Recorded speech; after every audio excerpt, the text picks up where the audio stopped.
Indonesia, kita berhasil banget. Kita sudah jadi host acara Asia terbesar dalam bidang olahraga. Keren dan banget. Penutupan pada malam tadi malam itu udah sukses sekali ya, dan itu keren banget. Meriah banget dan bagus banget, bangga banget, benar-benar bangga sekali. Dan bukan hanya itu, ternyata atlet-atletnya juga berprestasi, menyumbang banyak medali, dan ini adalah prestasi tertinggi kita selama ini. Iya, karena Indonesia menduduki peringkat keempat ya, dan itu wow sekali. Nah, tapi di balik kesuksesan para atlet ini, ternyata para atlet ini tuh kayak juga ada pro kontra dan kendala-kendalanya ini dengan salah satu itu dengan kesehatan. Ya, kram otot ya. Itu adalah memang yang paling sering dialami mungkin bagi atlet profesional, dan itu terkait dengan olahraga, mungkin terkait dengan latihan, dan sekarang kita sudah bersama dengan salah satu, ada dua malah, bukan cuma satu, ada dua penyumbang medali. Nah, kita mau ketemu langsung. Siapa aja? Penasaran kan? Coba kita langsung lihat.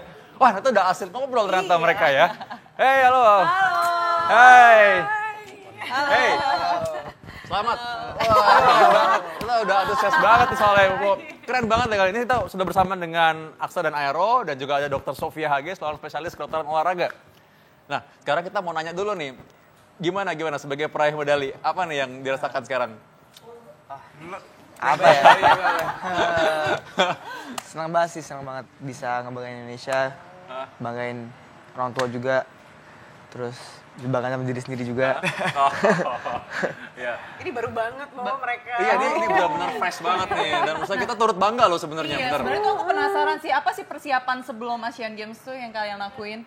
Aduh, banyak banget. Persiapannya sih banyak banget, dari segi kita persiapan jet ski yang pasti, persiapan fisik kita, fisik, mental, terus kayak harus jaga kayak lebih ke psikologinya, terus latihannya lebih ke physical trainingnya lebih kayak cardio. Sebenarnya lebih normal sih kalau gitu-gituannya, cuman jaga makan yang pasti. Jaga makannya sih yang paling berat sebenarnya. Paling berat itu. Olahraganya lebih banyak nggak sih kalau Olahraga bisa jauh, persiapan? kita bisa 2 kali, sehari bisa 2 kali olahraga. Apalagi kayak latihan fisiknya ditingkatin juga atau Iya. gimana? Jadi olahraganya 2 kali, pagi sama kadang malam banget. Wow. Terus Selama 6 bulan. siangnya latihan jet ski-nya. Oke, dan itu kalau buat aku sih itu over exercise, aku langsung tepar. Kalau buat mereka kegiatan sehari-hari.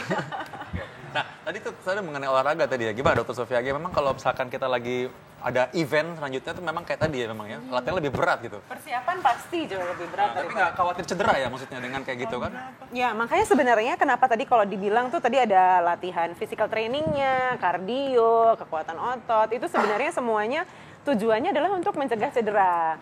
Jadi bagaimana supaya misalkan nih ketika tanding nggak kemudian jadi kram, kemudian ketahanan ototnya supaya tidak mudah lelah, tidak mudah kram juga, tidak mudah cedera dan sebagainya. Nah, kalau misalnya aku penasaran nih untuk Aksa dan Aero, sebenarnya kalau untuk atlet jet ski itu, karena kalau kita lihat kan mengendarai jet ski itu termasuk kayak naik motor ya, dan dibanding beda sama yang lainnya, itu lebih berat atau sama aja rasanya?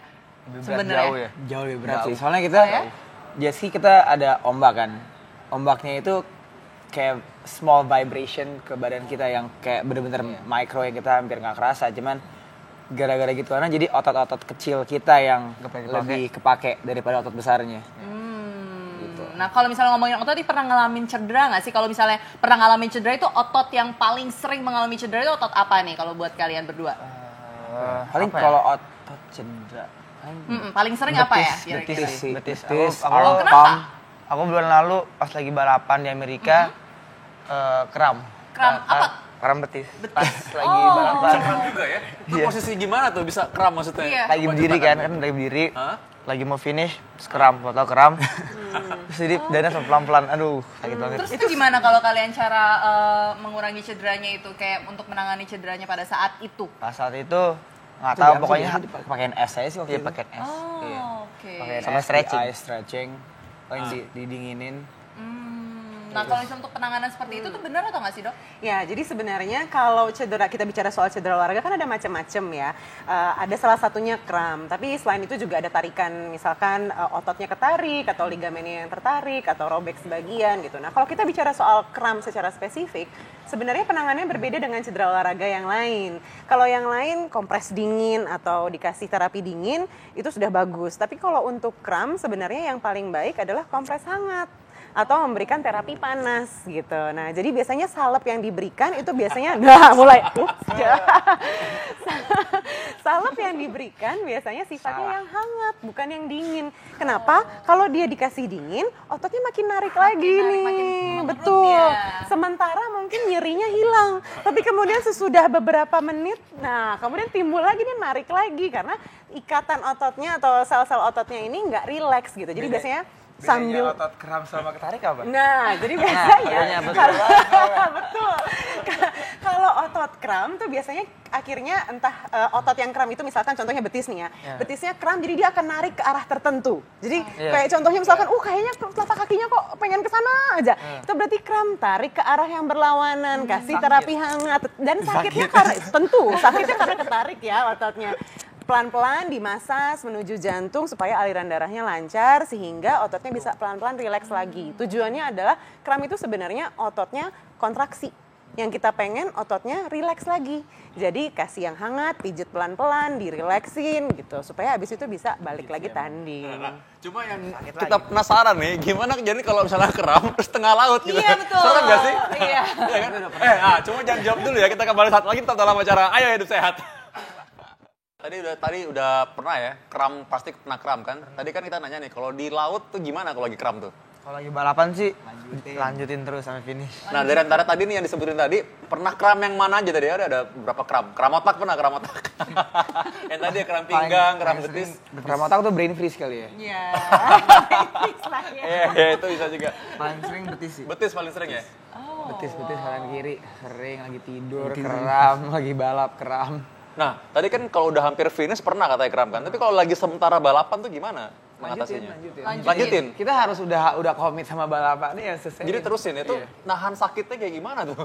Ya, nahan Udah sakit. lupa ya rasa nahan sakitnya sakit. kayak diangkat ya kakinya. Iya pernah sampai ya adrenalin tetap jalan, kram tetap jalan. Jadi lanjut. Oke, nah kalau misalnya kalian tuh pernah kayak pakai obat-obat kayak balsam atau krim-krim yang lain itu? Enggak? Atau Nggak pernah. Kalau kayak personally I don't like balsam karena bau and dingin jadinya. Gua kalau kena AC jadi dingin banget jadi kurang suka. bener nggak sih kalau dok katanya tuh kalau misalnya pemirsa-pemirsa juga banyak kan kalau misalnya mereka kram otot atau kram sesuatu, mereka tuh pakai balsam, itu bener atau enggak dok? Tergantung, karena balsamnya dingin atau panas. Karena balik lagi, penanganan kram sendiri itu harus dengan terapi hangat atau terapi panas. Jadi yang pertama kali harus diberikan bukan suhu dingin, tapi suhu hangat. Jadi entah itu kompres dengan handuk yang hangat, atau kasih salep atau krim yang hangat. Kemudian yang berikutnya adalah coba rilekskan ototnya, jadi tarik ke arah yang berlawanan dengan dia kontraksi, kemudian coba kasih pijatan-pijatan lembut lah ke arah jantung supaya ototnya lemes lagi. Nah, kalau mereka nih masalahnya adalah karena mereka balapan, jadi nggak mungkin mereka men-stop permainannya untuk itu gitu. Jadi makanya tadi kalau diceritain sampai ya udah jalan aja, mau kakinya digantung, mau diangkat gitu kan. Karena ini kan kayak balapan ya gitu. Jadi nggak mungkin bisa berhenti terus, aduh tolong kasih salep dulu terus kita lanjut lagi, ya udah sampai mana balapannya gitu kan. Tapi Dit, pernah gak ngomong ini kan atlet nih, Iya. pernah gak ngalamin lagi tidur terus kram gitu? Iya, pernah nggak? Tidur sering. Lumayan. Sering. lumayan. Tuh. Tapi itu kayaknya sering. bagi masyarakat juga sering tuh, jadi bukan cuma atlet doang, lagi tidur juga kram ayo. Tapi itu kayak udah sering jadi kayak cepet sadar gitu langsung lemesin. Langsung kebangun nggak Jadi sih? pas mau kram kayak Langsung lemesin, kagetin. Iya. Kalau misalnya kalau udah kayak gitu kayak diapain nih, di stretching atau ditarik itu atau dibiarin aja? biarin aja. Biarin aja sih. Biarin aja nanti juga hilang Sampai ya. hilang sendiri. Nah kalau bisa, Tapi masyarakat mungkin pengen tahu ya gimana. Iya. Soalnya kan panik tuh biasanya lagi malam-malam tiba-tiba, loh kenapa nih? Kayak takut ketindihan apa gue, tapi di betis doang gitu. Nah gimana? Nah, jadi memang penyebab kram itu bisa macam-macam. Pertama, kalau misalkan untuk atlet biasanya adalah karena peningkatan intensitas. Misalkan mereka lagi tanding, terus mereka tiba-tiba ningkatin intensitas. Misalkan kayak mereka mau ngejar nih, finish atau mau ngejar seseorang gitu. Nah, itu termasuk salah satu faktor resiko untuk kram. Kalau untuk orang awam atau orang umum nih gitu, apalagi kalau misalkan pas tidur, nah biasanya ibu hamil tuh juga sering tuh tiba-tiba kebangun karena kram. Kenapa? Biasanya penyebabnya satu, kurang minum, kurang tidur, kurang olahraga juga gitu. Jadi biasanya dehidrasi ringan yang terjadi saat kita tidur kan, saat kita tidur tuh sebenarnya kita juga mengeluarkan cairan keringat dan sebagainya gitu ya. Nah, jadi dehidrasi ringan yang terjadi ini dapat menyebabkan kram. Kalau misalkan kita kurang minum, apalagi kalau untuk ibu hamil karena dia kan lagi ada janin ya, jadi mudah sekali hilang cairan. Nah, kalau misalkan kurang minum akan biasanya efeknya gitu. Pas lagi tidur, wah tiba-tiba bangun kram sakit nih gitu. Dan kadang-kadang kan kalau orang awam nggak tahu mesti ngapain. Mereka udah tahu tinggal lemesin aja kakinya selesai gitu kan. Ntar hilang-hilang sendiri juga. Tapi kadang-kadang kalau orang kram terus kaget gitu, nggak tahu ini kenapa. Kayak tadi dibilang sama dokter Vito kan, ini jangan-jangan ketindihan lagi. Padahal sebenarnya cuma kurang minum aja gitu. Oke, sebenarnya kalau sering kram itu berbahaya nggak sih dok sebenarnya? Sebenarnya sih kalau bahaya atau enggak tergantung ya. Karena kalau dibilang fatal enggak, ya enggak fatal sih. Tapi nyaman enggak? Ya enggak nyaman. Tapi kalau nggak nyaman. Nggak nyaman. Tapi kalau untuk atlet fatal enggak ya? Dalam artian relatively fatal karena buat mereka bisa kehilangan pertandingan gitu. Jadi fatal atau enggak ya relatif siapa yang ngalamin ya. Kalau kita bilang biasa aja dibiarin juga ntar kramnya hilang sendiri. Buat mereka ya kehilangan berapa detik nih gitu. Iya. Terakhir kali kram kapan? Kapan? Sebelum waktu itu sebelum balapan Asian Games sehari sebelum pas lagi latihan. Oh tidur. Enggak dong. Enggak. Pas gue habis mental. Kan Ya? mental tuh pas lagi Oh, latihan. iya. Terus kram banget. Oh, hari terakhir balap. Pas besok paginya pas mau bangun itu. Kakinya udah dua-duanya lagi. Langsung kram. Langsung lemesin aja pagi-pagi. Terus berendam dulu. Ya itu bagus sih. Jadi mereka berendamnya air panas atau air dingin. Hangat selalu. Nah jadi kalau direndam juga rendamnya selalu air hangat gitu. Jadi bukan air dingin. Itu sebenarnya kalau kram kayak gitu tuh karena overtrain atau karena makanan yang dikonsumsi itu atau karena apa nih dok? Bisa macam-macam ya. Satu kalau mereka sih biasanya air atau dehidrasi bukan jadi masalah. Jadi satu kurang minum. Kedua juga peningkatan intensitas tiba-tiba lagi ini nih tanding terus mereka tiba-tiba ngebut gitu. Yang ketiga juga biasanya cuaca kita juga harus lihat kalau mereka tiba-tiba kena paparan suhu dingin padahal nggak biasa ototnya juga bisa lebih mudah kram. Nah, kalau masyarakat suka percaya gini, Dit, katanya kurang pemanasan katanya juga. Iya, itu juga benar sih sebenarnya. Kurang pemanasan, kurang persiapan. Jadi ototnya nggak cukup hangat sehingga sirkulasi darahnya nggak cukup lancar di daerah itu. Sehingga ketika terjadi peningkatan kapasitas, tiba-tiba intensitasnya naik, ototnya nggak siap. Kontraksi lah dia. Oke, itu benar nggak sih kalau kayak gitu? Iya sih. Tapi ya kita mau pemanasan, cuma pemanasannya lebih kayak kalau stretching kita kan maksudnya kita balap, jadi kita lebih sering kayak lari-lari daripada stretching ya. Soalnya kalau stretching kalau buat kita itu kayak karet tiba-tiba ditarik. Coba kayak kayak karet dingin ditarik pasti copot kan. Jadi kita lebih kayak pelan-pelan. Jadi kita lebih kayak jalan terus lari daripada kita main stretching yang baru bangun terus stretching, nggak pernah gitu sih. Oh jadi pemanasan kalian kalau jet ski ini karena jet ski ini terus terang aja kan kita kan pikir tadinya cuma kayak naik motor ya, pemanasannya kayak gimana tuh misalnya? Tetap lebih ke lari kecil kayak lebih ke kardio kecil sih biar jantungnya tetap ngepumpnya bener. Jadi nggak kaget juga pas balap. Tapi kita nggak ada stretching yang angkat-angkat kaki apa semua. Oh gitu, gue pikir kita niru-niruin posisinya kan biar bisa biasa gitu kan di sana ya. Paling Jadi stretching lari-lari buat malah ya. punggung sih. Stretching buat punggung. Nah itu aman, itu penting banget tuh karena kan mereka duduk terus ya. Duduk terus. Dan abis itu mereka kadang-kadang dari duduk suka berdiri juga kan ya. Jadi otot punggungnya juga harus main dan harus kuat. Jadi berarti upper body penting banget ya berarti ya? Penting banget jet ski. Untuk latihan. Kalau jet ski kalau kita lagi balap atau latihan atau orang biasa deh kita misalnya ke pulau atau kemana, pasti besoknya the whole body sore. Pegel semua pasti. Nah ini setelah Asian Games ini kalian rencananya ada harapan apa nih? Atau mau lanjut lagi turnamen di mana? Lanjut ke World Finals, kejuaraan dunia. Oh, Keren banget, wah men, keren banget. Kita pasti dukung banget. Iya, bentar lagi. 1 Oktober loh. Oh bentar lagi, 1 Oktober. ya? Oh jadi persiapannya bener-bener langsung dikebut dong? Ini cuman bener-bener break 2 minggu.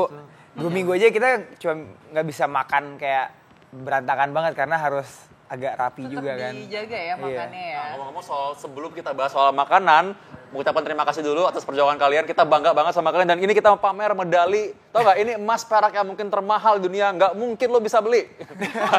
Karena harus dengan usaha dan latihan, bener ya? Oke, terima kasih banget semua udah datang. Terima kasih Dr. Sofia G.